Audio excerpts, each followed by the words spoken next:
everyone, welcome to the webinar Grassroots Advocacy 101. My name is Tenley DeLong, and I'm a third-year occupational therapy doctoral student at the University of Central Arkansas, currently working on my doctoral capstone in conjunction with AROTA. So for this webinar, we're going to be going over grassroots advocacy and how it can apply to practice. So for our learning objectives, first, the participants will be able to define advocacy and grassroots advocacy and describe its importance to occupational therapy. Second, participants will be able to demonstrate an understanding of how a bill becomes a law and will be able to identify what areas during this process that the public can involve themselves in. Next, participants will be able to summarize how to start a grassroots advocacy movement and apply this four-part message criteria to future issues. And then finally, participants will assess various advocacy methods and understand how to implement these methods in their lives and own practice. So first, let's just start out with what advocacy is. Advocacy is defined as the act or process of supporting a cause or proposal. As occupational therapists, we are natural advocates. We advocate for our clients daily, whether it be for continued services, durable medical equipment, specialized treatment, as well as many other things. Because of this innate ability to advocate, occupational therapists can apply these skills to a state or national level to affect widespread policy change. Grassroots advocacy typically starts with the general public and relies on citizen-based action. Grassroots advocacy allows citizens to raise awareness on issues to their elected officials in order to influence public perception, regulations, and public policy. So grassroots advocacy is extremely important to occupational therapy as a whole and as well as to our country as a whole. Grassroots advocacy allows us to communicate the issues that matter the most with the people who have the power to change it. It's our civic responsibility to stay informed about issues that affect us. And it's important to note that our legislators work for us. This means that their continued success in the legislation depends on their ability to satisfy their constituents. This means that we can have powerful conversations about issues that matter most to us. So for occupational therapists, that could be access to services, reimbursement, disability rights. There are lots of different areas that occupational therapists should care about and should influence, whether they affect practice or if they directly affect our clients that we serve and their ability to participate in their meaningful and purposeful occupations. Now we're just going to have a little civics review. As you can see here, I have our friend the Bill from Schoolhouse Rock. Well, I'm not going to sing you the song. I am going to tell you a little bit about how a bill becomes a law, because I personally haven't had civics since like the 6th grade. So never hurts to have a little review. So at the top, we have idea. You can follow along this chart with me as I go through it. So an idea is something that needs to be changed. Someone says to a legislator, there ought to be a law. Next, the legislator writes a proposal with the bill, drafting office or agency. Then the bill sponsor introduces the bill to their chamber. It is given its first reading, receives a number, and is assigned to a committee. Then in the committee, the sponsor requests a public hearing for the bill. The committee discusses the bill and hears comments. Public participation is encouraged. I'm going to talk a little bit more about this later. Then the committee can either pass the bill and send it to the floor with or without amendments. They can pass it and send it to another committee. They can pass it and place it on the consent calendar. This is for non-controversial items. They can send it to the floor or a committee with no recommendations, or they can kill it by voting it down, tabling it, ignoring it, or returning it to its author. If the bill is passed out of the committee, the bill is given its second reading and scheduled to be discussed and debated by the whole chamber. Then the bill is placed on the calendar for a floor vote. The bill is read for the third time and faces debate and vote by all members. If passed, the bill is sent to the other chamber. So if it starts in the House, it's sent to the Senate. If it starts in the Senate, it's sent to the House. It then goes through the same process of committee and floor votes. If the bill is then passed and both chambers are identical, it's then sent to the governor. If bills differ, one chamber can concur with the other's amendments, or it can go to conference committee. The conference committee of senators and representatives debate a compromise, and then the bill is sent to each chamber for approval. The bill is given another reading in each house and a final vote. This new bill is then sent to the governor. If the governor signs the whole bill, or he can sign it with line item vetoes, he can veto the bill, or he can pocket veto the bill. So if the governor vetoes the bill, it goes back to the legislators for reconsideration. A 2/3 vote of both the Senate and the House is required to overturn a veto. But if the governor signs it and chooses not to veto it, or both chambers override the governor's vote with 2/3 vote, the bill becomes law. Now, this is the state legislation, but the federal legislation works exactly like this. But I wanted to speak on the state level. So now let's talk about some of the differences between the state and federal legislature. If you haven't had a chance to listen to the first episode of our podcast, AROTA Today, in which I interview lobbyist Taylor Riddle, I highly recommend it. He describes a little bit about why he likes working at the state level. The state legislature is very different from the federal level when it comes to access to the legislature and the speed at which change can happen. First, local law members tend to be more accessible. State and local lawmakers typically do not have the same time constraints and pressures as federal lawmakers. It's typically much easier to speak directly to your representative by phone call or by in-person meeting. It's much easier to develop relationships with legislators and their staff. Next, the states are less hindered. The federal government typically has more pressures and mandates than the state government, so it's no surprise that it often takes a long time to get things done. This means the states can be where the real action is at. Next, the federal lawmakers often look to the states for decisions on an issue. States are often seen as little think tanks by the federal government. Many times, the federal government is looking to make a decision. A number of states have already been tackling this issue. Federal lawmakers look to the successes or failures of state initiatives when looking to execute them on a national level. And then finally, state legislation often moves quicker. It's often easier to see widespread change across the state much quicker due to the nature of state government. State advocacy allows for proactive work instead of reactive.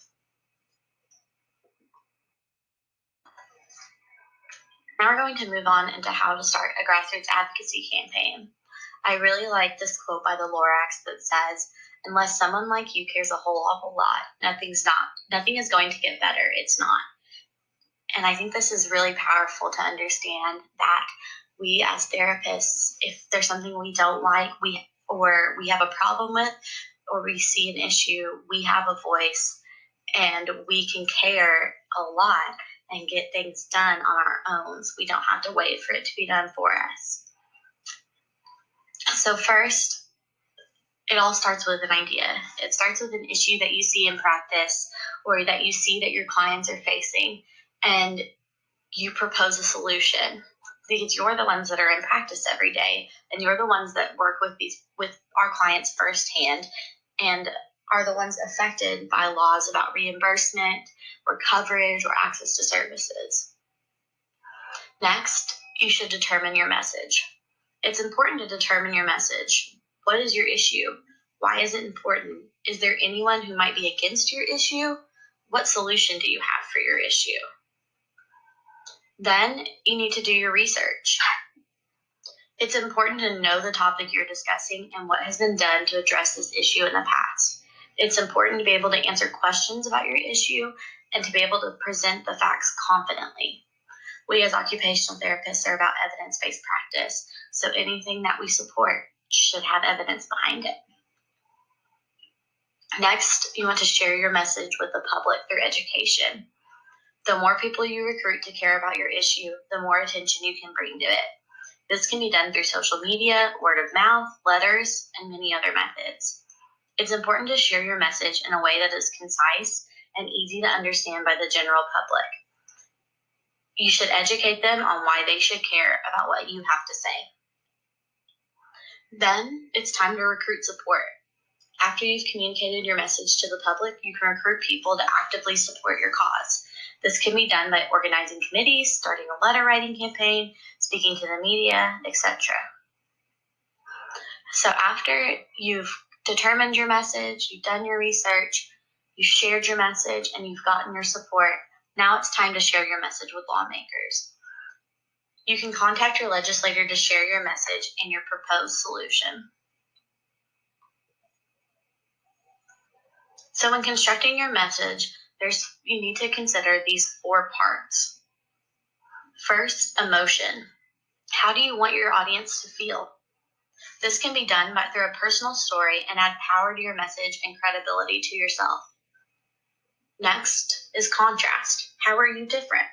This communicates why you and your solution is better than those that have been previously tried to address your issue. Third is connection. Why should your audience care? Describe how this issue affects the listener, their family, or their constituents. Make it personal to the receiver. This can be done by doing some research on whoever you're speaking to beforehand. And then finally, credibility. Why should your audience believe you? This is why it's important to do your homework. Having credibility, facts, and research backing your claim makes your message more impactful. So when articulating your message and creating your message, it's important that we include all 4 of these to have a well-rounded and concise and credible message. So now let's say that you've started your grassroots advocacy campaign and you're to the point in which you want to conduct a meeting with your local politician or your state politician or even your federal politician on the issue at hand and your proposed solution. This is from AOTA and discusses how to effectively have a meeting with a politician. So I'm going to go through those with you now. The first thing you do is the introduction. Briefly give your name, where you live, and where you work. State if you're representing an organization and that you're a constituent. If you have a large group of people, appoint representatives to discuss each issue. This should be no more than 4 people, 1 to make everyone's introductions, and up to 3 to discuss your chosen issue. Then you have the statement of your issues. Tell what your overall issue you wish to discuss is, why it's important to you, and why it is important to the legislator. Then you move to highlight particular issues. You may want to detail 2 or at most 3 critical issues you think he or she may be interested in, or in which you have expertise or experience. This is the time for you to share your personal story and to make your arguments. Then you want to ask for the member's position on their issue. Determine the legislator's current view on the issue and ask them if they can support your position. This part's extremely important because you need to know where they stand currently and if they can vocally give support to your issue.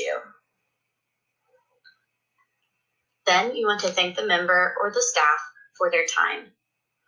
Express hope that this is the beginning of a useful relationship and tell them that you would like to have future dialogue on the issue in the future. Don't forget to leave them with a packet of information. Having a packet is extremely important because it allows the legislator or their staff to be able to reference the information you gave them. Then you should follow up. You can follow up with your legislator by joining their mailing list, or scheduling future meetings to continue to discuss your issue.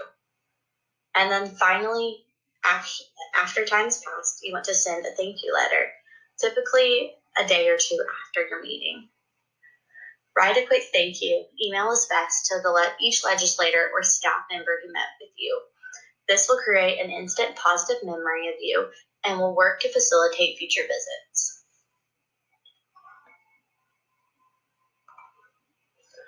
Now, I understand that not all of us have time to start a grassroots advocacy campaign or meet with our legislators or, really, because we all work 9 to 5 jobs and we have a lot to do. But there are things that we can do as practitioners with very little time, and we can still advocate for the issues that matter most to us. The first is a phone call. A simple phone call can make a large difference when it comes to influencing legislation. Legislative staff keep track of the number of constituents who call to advocate for a specific topic or piece of legislation, and this can greatly influence a lawmaker's stance on an issue. You can join a mailing list or receive alerts. Becoming a part of a mailing list or receiving alerts are quick ways to stay up to date on current health advocacy needs. These often include direct links to take immediate action, whether it be a monetary donation or signing a petition. You can also utilize social media. Social media has become a useful tool for advocacy, taking little time to take advantage of. Posting visuals, narratives, or calls to action can be shared with multiple people at one time through this platform. You can also sit down and write a letter. Writing a letter to a legislator can be one of the most effective ways to communicate your stance on a policy. Letters allow practitioners to concisely describe the issue being addressed and explain why the issue should be a priority for their legislator through providing research and evidence. If maybe you have a little more time, attending a hearing and giving testimony is extremely effective. This can be done at any level of government, from local to state to federal. It's the right of every citizen to provide input on bills or legislative community hearings. Hearing comments from the public can assist with drafting effective laws for those who it will govern. You can also attend advocacy events. At a federal level, AOTA will host their annual Hill Day every year, but at a state level, there's many different advocacy events hosted by a variety of different groups. Participating in an organization-ran event can give practitioners the opportunity to meet face-to-face with their lawmakers to discuss the issues that they are passionate about. Participating in these events can help therapists develop their advocacy skills and confidence when speaking to lawmakers. And then finally, recruit more members to join AROTA. If you're accessing this webinar, that means that you're already a member, and we very much appreciate your continued support. But recruiting other members can only help us in the state of Arkansas.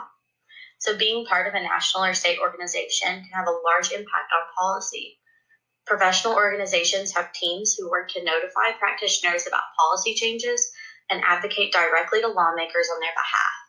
Becoming a member of your organization gives this organization the economic power to support these teams, which in turn provides them with the political power to enact change. And don't forget, we're here to help. If you have an idea, if you see an issue, and you have a proposed solution, do not be afraid to reach out. We're happy to hear it, and we're happy to help. You can either reach out to Executive Director Becky Crenshaw at the email listed above, or directly to our lobbyist, Mr. Taylor Riddle, at the email listed above. We'd be happy to hear your ideas because we want to know what's happening in everyday practice and what affects you the most. Here are the resources that I used for this webinar. Under this video, there will be a link to a very short competency quiz. Go ahead and take that competency quiz and put your email afterwards, and I will send you your letter of participation for 0.5 CEUs. I thank you again for taking the time to listen to this webinar, and I appreciate your continued support of AROTA.